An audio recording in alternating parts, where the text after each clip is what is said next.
시청자 여러분 안녕하십니까? 행복한 미래를 여는 방송 복지TV 뉴스입니다. 국회 보건복지위원회가 전체 회의를 열고 정진엽 보건복지부 장관 후보자에 대한 인사청문 경과 보고서를 채택했습니다. 박정인 기자입니다. 30여 년을 의사로 지내온 정진엽 보건복지부 장관 후보자가 복지 분야에 대한 자질이 의문시된다는 국회 보건복지위 소속 의원들의 우려 속에 25일 인사청문 경과 보고서가 채택됐습니다. 보건복지위원회 소속 여야 의원들은 정 후보자에 대한 의견이 엇갈렸습니다. 여당은 정 후보자의 보건의료에 대한 정책 능력을 점검했고 그동안 쌓은 경험과 경륜으로 비춰봤을 때 장관으로서의 직무 수행에 문제가 없을 것이라고 말했지만 야당은 정 후보자가 송파 세모녀 사건도 잘 파악하지 못하고 있다며 복지 분야에 대해 전문성이 떨어진다는 등을 지적하며 부적격 의견을 병기하기로 했습니다.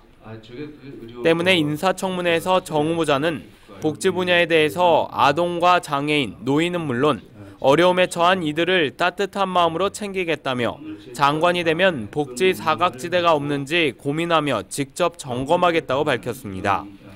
한편 정 후보자는 국회 인사청문회 절차를 모두 마쳤으며 이르면 25일 오후 박근혜 대통령으로부터 공식 임명될 예정입니다. 복지TV 뉴스 박정인입니다. 지난 5년간의 장애인 활동 지원 제도를 돌아보고 대안을 마련하기 위한 토론회가 열렸습니다. 특히 이날은 이용자의 장애 정도에 따라 활동 지원 서비스의 노동 강도가 달라지는 만큼 차등 수가를 적용해야 한다는 의견이 나왔는데요. 이솔립 기자입니다. 장애 특성과 서비스 영역별 노동의 강도에 따라 차등 수가 적용 도입이 시급하다는 의견이 제시됐습니다. 장애인 활동 지원 제도 토론회에 참석한 토론자들은 이용자의 장애 정도에 따라 활동 지원 서비스는 노동 강도 등의 차이가 크기 때문에 중증 장애가 있는 이용자는 기피 대상이 되고 있다고 설명했습니다. 이를 해결하기 위해 보건복지부는 2015년 활동 지원 사업 지침에 중증 수당을 포함시켜 지원기관이 이를 지급할 것을 권장했습니다. 하지만 이러한 복지부의 지침은 지원기관의 현실을 제대로 파악하지 못한 채 정부의 책임을 지원기관으로 전가시키려 하는 것이라고 비판했습니다. 정부에서 중증 차등 수가제를 도입을 해야 되는데 그걸 못하니까 기관에서 너희들이 중증장애인한테 파견하면은 그 활동보조인에게 돈을 더 줘라. 인건비를 더 줘라. 이렇게 얘기한 거예요. 아니 보건복지부가 해야 될 일이다. 은근히 그냥 이렇게 활동부 지원기관에게 은근히 밀어버린 거죠. 임예슬 보건복지부 장애인 서비스과 사무관은 서비스 난이도 등에 따른 차등 수가와 활동 지원 단가 인상 등 관련 재원 확보를 위해 노력하고 있다고 밝혔습니다. 이 활동보조인이 현장에서 잘 연계 안 되는 걸 이것만으로 어떻게 해결해보겠다 이런 의도는 아니고요. 저희도 근본적인 문제는 단가와 수가에 있다고 생각을 하고 있습니다. 가산금은 예산이 수반되어야 하는 문제이기 때문에. 한편 이날 임예슬 사무관은 현재 복지부가 시행할 것이라고 밝힌 가족에 의한 활동 지원 급여 확대 사업과 관련 아직 협의 중에 있을 뿐 확정된 것은 전혀 없다고 해명했습니다. 복지TV 뉴스 이솔림입니다. 정부는 임금 피크제를 도입해 청년 고용을 늘리는 기업에 연간 1,080만 원을 지원합니다. 고용노동부는 임금 피크제를 도입하거나 임금 체계를 개편해 청년 고용에 나선 기업을 지원하는 세대 간 상생고용 지원 사업을 시행합니다. 이에 따라 임금 피크제를 적용하는 장년 근로자와 신규 채용하는 청년 근로자 한 쌍에 대해 중견, 중소기업의 경우 1,080만 원을, 대기업과 공공기업에는 연간 540만 원을 2년간 지급합니다.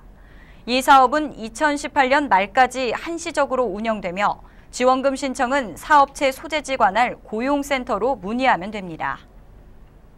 만 60세 이상의 재취업자라면 현재 국민연금 보험료를 내고 있는지 살펴봐야 합니다. 국민연금은 다른 사회보험과 달리 소득이 있는 만 18세 이상부터 만 60세 미만이라는 가입 연령 제한이 있습니다. 만 60세까지만 의무 가입하게 돼 있어 사업장에 달리는 근로자라도 만 60세가 되면 자동으로 직장 가입자의 자격을 잃게 됩니다. 국민연금공단은 이러한 법 규정이 있지만 일부 회사들이 만 60세 이상 직원의 월급에서 국민연금 보험료를 떼고 있는 사례가 발생하고 있는 만큼 확인해 볼 것을 조언했습니다. 한편 만 60세가 넘은 근로자가 60세 이후에도 국민연금을 가입하고자 할 경우 임의계속 가입자로 가입할 수 있습니다. 한국장애인 고용공단이 기관별, 분야별, 국가별로 흩어져 있는 장애인 관련 통계를 정리한 2015 한눈에 보는 장애인 통계를 발간했습니다.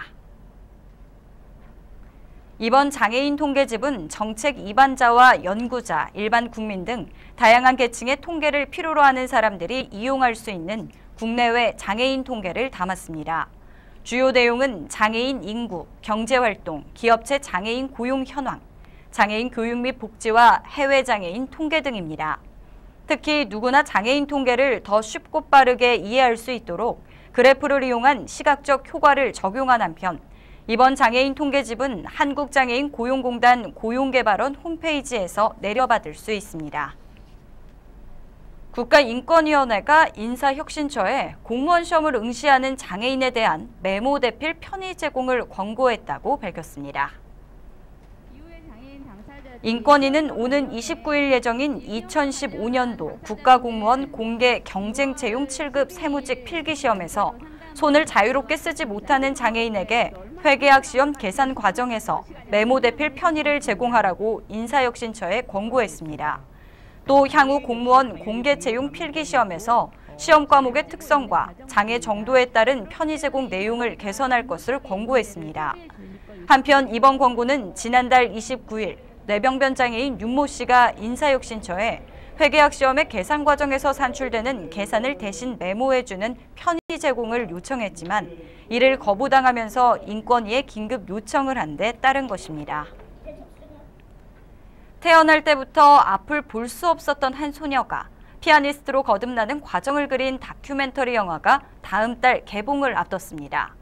영화가 공개되자마자 벌써부터 많은 이들의 관심과 응원이 줄을 잇고 있는데요. 현장에 정유림 기자가 다녀왔습니다. 앞을 볼 수는 없지만 엄마의 노랫소리를 듣고 3살 때부터 스스로 피아노를 익힌 꼬마 소녀. TV 출연 후 일약 스타가 됐지만 피아니스트가 되기 위해 첫 발을 내딛는 것조차 쉽지 않습니다.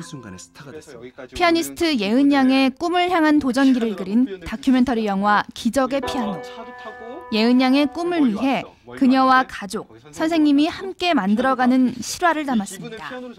예은이가 조금 더 자유롭게 좀 이렇게 뭔가 이렇게 제도에서 만들어지는 그 교육에 이렇게 맞춰지지는 않았으면 좋겠다는 생각이 좀 들었고요. 앞으로 더 자랐을 때 나는 이런 것들을 더 하고 싶어라는 그런 지점들을 갖게 되지 않을까라는 생각을 합니다.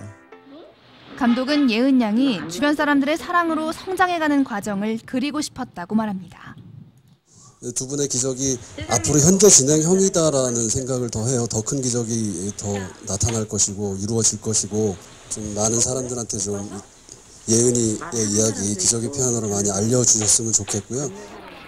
영화가 공개되자 소녀를 응원하는 열기 또한 이어졌습니다. 오늘 예은 양이 되게 감동적인 얘기를 가지고 왔다고 합니다. 저도 응원하러 왔고요.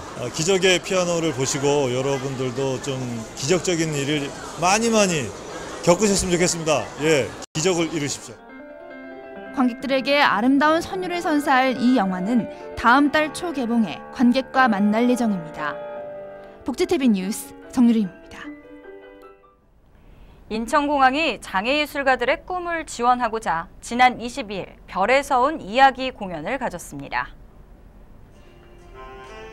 이번 공연에는 발달장애인들로 구성된 영종예술단의 색소폰 연주자 박진현 씨와 꿈꾸는 마을 오케스트라의 피아니스트 이준범 학생 등의 악기 연주가 이어졌습니다.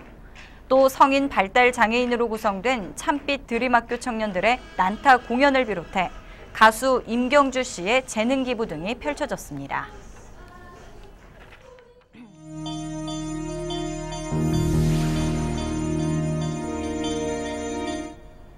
이어서 간추린 뉴스를 전해드립니다. 충남도 장애인 골볼협회는 오는 27일부터 천안시 장애인 종합체육관에서 제8회 전국 시각장애인 골볼 선수권 대회를 개최한다고 밝혔습니다. 이번 대회에는 200여 명이 참가하며 경기 결과에 따라 2016년 국가대표 선발 여부가 결정됩니다. 한국장애인재단은 장애인의 안전한 이동 권리 보장을 위한 차량 정비 사업인 2015 드림카 프로젝트 사업 하반기 신청을 받습니다. 대상 지역은 서울과 경기, 인천, 강원 지역이며 오는 31일까지 한국장애인재단에 신청하면 됩니다. 스웨덴 정부가 북한의 장애인 재활과 특수학교 교사를 돕기 위해 30만 달러를 지원한다고 미국의 소리방송이 보도했습니다. 스웨덴 정부는 이 지원 사업을 국제장애인 구호단체 핸디캡 인터내셔널을 통해 진행할 예정입니다. 복지, 재활, 시니어 전시회가 오는 27일부터 29일까지 부산 해운대 백스코에서 열립니다. 이번 전시회는 재활 보조기기관, 복지용구 요양서비스관, 건강 100세관 등으로 구성되고 국립재활원 재활 로봇 보급 사업단을 비롯해 8개국 170개사가 참여합니다. 경상남도가 제13회 건강한 모유수유와 경남대회를 열었습니다. 이번 대회는 국민 건강에 가장 기초가 되는 영유아기 건강과 건강한 인격 형성을 위한 모유수유를 홍보하고자 마련됐습니다. 모유에는 각종 영양소가 함유돼 면역력 증진과 각종 질병을 예방할 수 있다며 모유 수유율을 향상시켜 나간다는 계획입니다. 서울 강동구는 오는 9월 장애인 직업학교에 문을 연다고 밝혔습니다. 장애인 직업학교는 고교 졸업 후 대학 진학과 사회 진입에 어려움을 겪는 발달장애인들에게 대학생활 경험과 교육을 통해 취업에 도움을 주기 위한 목적으로 만들어졌습니다. 이를 위해 지난 5월 동서울대학과 교류 협약을 맺었으며 졸업 후 취업 연계 지원도 할 계획입니다.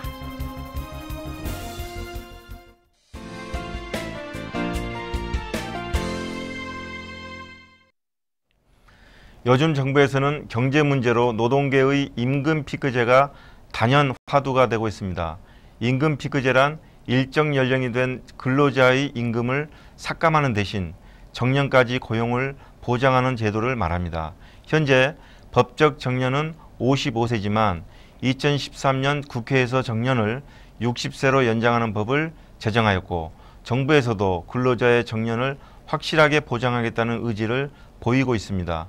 얼핏 들으면 좋은 제도 같지만 근로자, 특히 장애인 근로자는 자칫 손해를 볼 수 있어 주의가 필요하다고 봅니다. 만일 임금 피크제가 정말 좋은 제도라면 공무원부터 먼저 시행해보고 난 후에 좋은 성과를 낸다면 민간 부문으로 확대 시행하는 것이 바람직하다고 생각합니다.